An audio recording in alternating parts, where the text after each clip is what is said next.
Hello everybody, Randy Stifer here today with another installment of my post-processing workflow series. This is part number 4, and today we're going to be covering some more stuff under image adjustments. We're going to do vibrance, hue and saturation, and photo filters. Now, in between the last video and now, I took the time to go ahead and go through and do the healing brush, curves, and clone tool things I needed to do to the photo, and I'm going to show you the difference. Right here you see the photo. This is what it was like when we left off last time, and here's what it looks like after I cleaned it up. So one more time, here's what it looks like last time, and here it is cleaned up.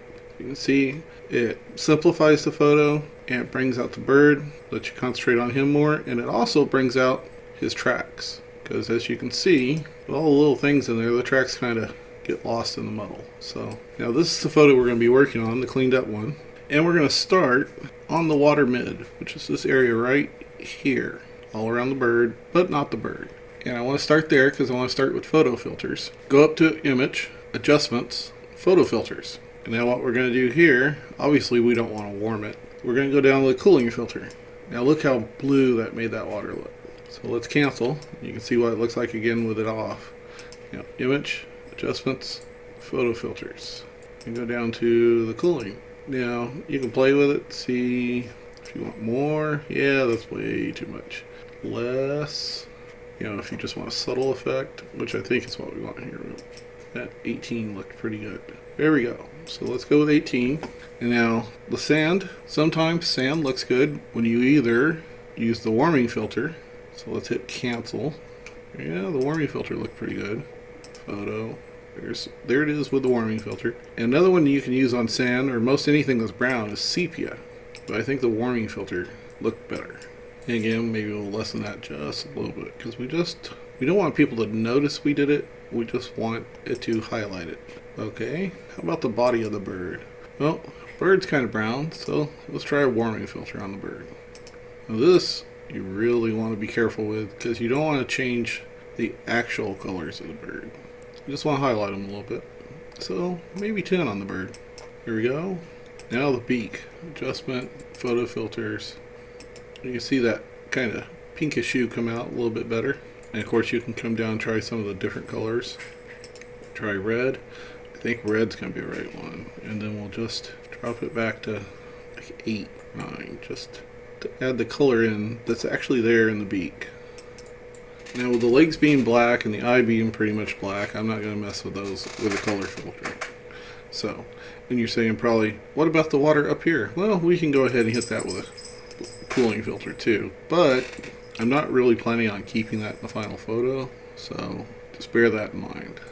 And a cooling filter. Yeah, that makes it match up a lot better. Which, leaving it in there is okay too, but I think cutting the photo down, putting more emphasis on the birds, the right way to go with this one. So that's photo filters. Now let's come back to the water and let's start with the vibrance adjustment. I'm going to give you a caution here in that vibrance is your best friend. Vibrance is not going to mess up your colors nearly. As you see, it just got really blue when I went to 100%.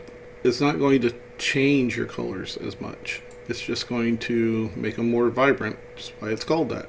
Saturation, on the other hand, put vibrance down to 0 again, and I'll show you the difference. Saturation, on the other hand, when you take saturation all the way up, see how the tone changed and it became, a very different color.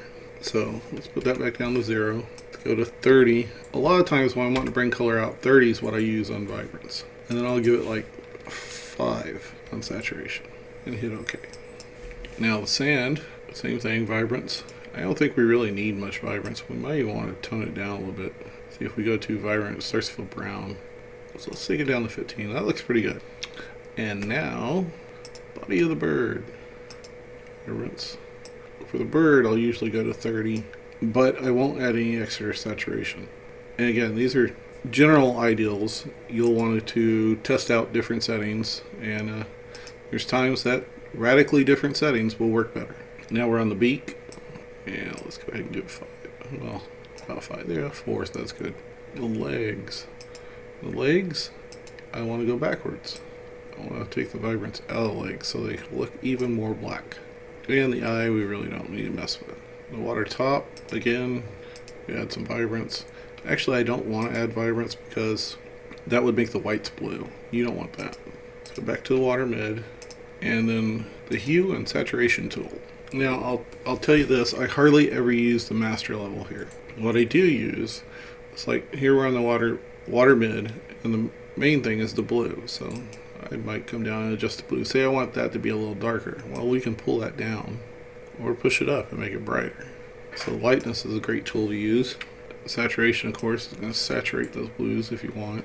But I kind of liked it where it was. So we'll go back to 0. What this can do, say I noticed that I had a lot of yellows in there. Well, you can just come right over here and take the yellows right out. Obviously there are no yellows in there. Well, there's a little right there, but you could take those yellows right out.